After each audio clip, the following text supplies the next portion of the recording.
Sa labas ng ICC Detention Center, inihayag ni Senator Amy Marcos ang kanyang panukalang batas na naglalayong gawing krimen ang extraordinary rendition ng mga Pilipino.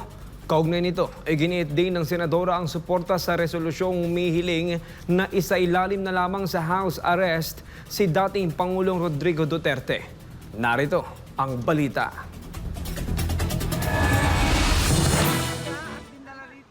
Isinusulong ngayon ni Senadora Amy Marcos ang isang panukalang batas na naglalayong ipagbawal ang tinatawag na extraordinary rendition o ang sapilitang pagdadala sa isang Pilipino palabas ng bansa nang hindi dumadaan sa legal na proseso, gaya ng sinapit ni dating Pangulong Rodrigo Duterte. Kung may sariling proseso umano ang ICC, giit ni Marcos, labag pa rin ito sa batas ng Pilipinas.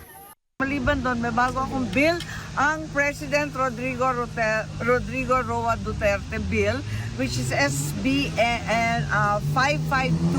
At ito ang nagpaparusa at ginagawang krimen, ang extraordinary rendition. Hindi na dapat maulit ito nangyari kay Presidente na kinidnap siya at dinala rito sa ibang bansa.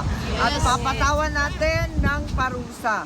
Wala tayong masasabi dahil yung ICC ang may proseso sila na kanila, pero para sa atin sa Pilipinas, labag din sa ating batas ang nangyari.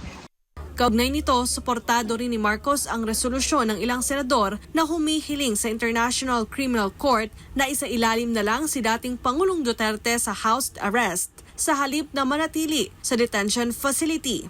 Anya, aminado siyang posibleng hindi pansinin ng ICC ang panukala, pero iginiit niyang dapat pa ring ipaglaban ang karapatan ng dating Pangulo.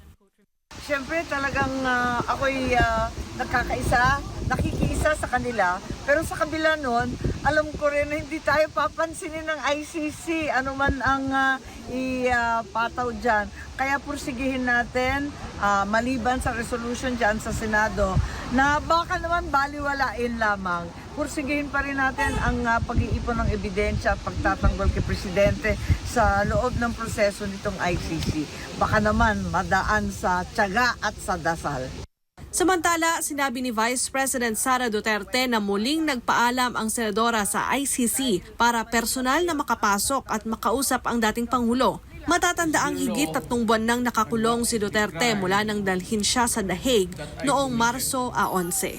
Para sa Diyos at sa Pilipinas kumahal, Daniela Paulite, SMNI News.